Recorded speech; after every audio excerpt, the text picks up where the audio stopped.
Welcome back. Time now for our editor's choice. Well, India's reputation as a darling of global investors has taken a beating, but it has perhaps never come under such a concerted assault that now threatens to be discussed threadbare at international legal forums. The eye of the BRICS stands accused of violating not one but three international bilateral investment treaties, even as its largest private firm has also embarked on a similar path. Rituparna Bhuyan explains.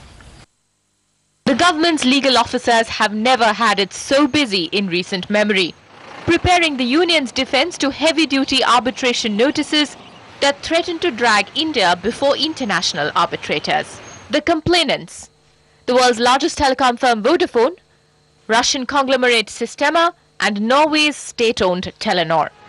This even as India's largest private sector firm Reliance Industries has taken the government to court for refusing to appoint an arbitrator. So now the question is, why have things come to such a pass? The way investment or investor protection has been defined in BPAS, you will see that the government of India has possibly given a carte blanche to the foreign investors.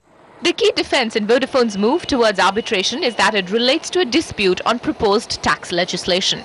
On their part, Sistema and Telenor want India to protect their investments. But all three argue that the treaties secure their investments from being expropriated, as well as the right to be treated in a fair and equitable manner. And on their part, experts warn that BPAs do not allow for retrospective tax-related policy moves.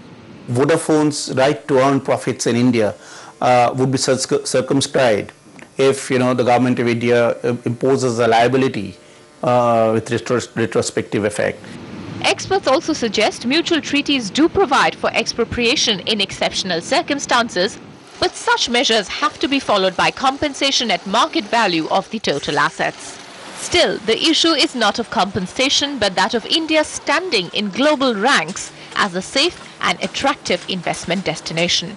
Captains of India Inc. now believe that India's very reputation is at stake.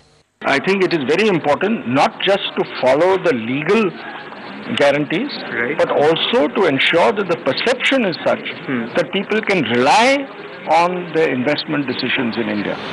All eyes now on what the government's reply will be to the notices from the three companies. In New Delhi with Rituparna Bhuyan and Ronojoy Banerjee, Elan Datta. Well, in the meantime, moving on, almost after 2 months since the company's bill was last taken up by the Standing Committee on Finance,